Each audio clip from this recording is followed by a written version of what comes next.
Digital drought, the disastrous effects of data centers on Virginia's water systems and how we can fix it. Why do data centers need so much water? Data centers use water to cool IT rooms in order to prevent damage to microchips due to overheating. During the manufacturing process, microchips require something called ultra-pure water. Ultra-pure water takes 1,500 gallons of regular water to create 1,000 gallons of ultra-pure water. This image showcases an IT room in a data center, and you can see the tubes running water throughout the room, in these tubes right here. The statistics. 35% of all data centers globally are in Virginia, specifically Northern Virginia, which is where I live. There are currently over 600 data centers in Virginia, with expansion plans growing daily. The typical large data center consumes 1.8 billion gallons of water annually. This is equivalent to the water usage of a town with a population of up to 50,000 people. This is a lot of water. Most data centers use blue water sources such as groundwater and surface water, but also municipal water, gray water from showers and sinks, and seawater in rare cases. Most Virginia data centers use water from rivers and groundwater sources, and while this might not seem like an issue since Virginia is a water-rich state, it is a cause for concern. Roughly 80% of the water that Virginia data centers use evaporates due to the heat of the IT rooms, and the rest is either dumped back to where it came from, resulting in thermal pollution, or sent to municipal wastewater facilities. This is becoming an issue in Loudoun County, Virginia, where the water demand has led to data centers directly taking drinking water instead of reclaimed water. Because of Virginia's location and climate, air cooling, which relies on air from outdoors coming in to cool the data centers, cannot be used. Instead, Virginia data centers primarily use mechanical cooling, which consumes the most water out of any cooling technique employed by different types of data centers. Microsoft has been working on developing new, more environmentally friendly ways to cool data centers. It is called adiabatic cooling and can be used everywhere, regardless of climate. The problem is, for this type of cooling to be used in Virginia, it'd be very expensive and would require Microsoft to sell the design for the technology. If I had unlimited funding to solve Virginia's data center issue, I would partner with Microsoft to use adiabatic cooling for all data centers in the state. This diagram shows one of the kinds of adiabatic cooling that could be utilized in Virginia.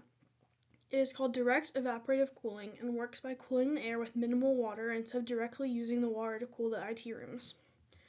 Adiabatic cooling uses up to 90% less water than the other water-based cooling systems, making it the smartest and most environmentally conscious way to cool data centers.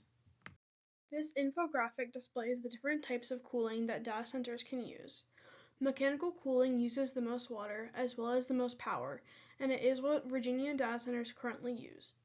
In comparison to mechanical cooling, adiabatic cooling uses drastically less water and power, and is what Virginia should be using in order to preserve Virginia's vast resources and protect drinking water. Direct evaporative cooling is the answer because it utilizes the least amount of water necessary in comparison to the other types of cooling that are feasible in Virginia. The only other type of cooling that would be better for Virginia is free air cooling, which utilizes no water, but Virginia's climate makes free air cooling year-round an impossibility. However, it is possible that Virginia data centers could use free air cooling methods during the winter months, but it would require data centers to be built to handle both direct evaporation cooling and free air cooling technology and materials. This would send the budget through the roof, but since in this scenario we have unlimited resources, I would highly suggest adding both methods of cooling to all data centers to fully preserve as much water as possible. There are pros and cons to both methods of cooling. The pros of switching to direct evaporative cooling is that it would have drastically less water usage than mechanical cooling by up to 90%. It would leave more drinking water for Virginia citizens. It would dramatically reduce usage of water from natural sources and stop thermal pollution of those natural water sources. It would significantly reduce the carbon footprint of data centers, and it can be used year-round. The only con worth mentioning of direct evaporative cooling is that it still uses some water, but in comparison to the currently used mechanical cooling, it is hardly any water. The pros of switching to free air cooling is that it uses no water, it is extremely power efficient, and it is a low cost to install. The cons of free air cooling is that it can only be used in the winter due to Virginia's climate, and that free air cooling typically relies on some mechanical cooling unless the data center is located somewhere where there are constantly low temperatures year-round. In conclusion, switching Virginia data centers from mechanical cooling to direct evaporative cooling with the ability to also employ free air cooling techniques is the best possible decision to preserve Virginia's beautiful water sources and protect Virginia's drinking water. These are the sources that I used to complete my presentation, and I would like to offer a special thank you to Microsoft, which was my main inspiration for this presentation and who provided the solutions to solving these problems. Thank you.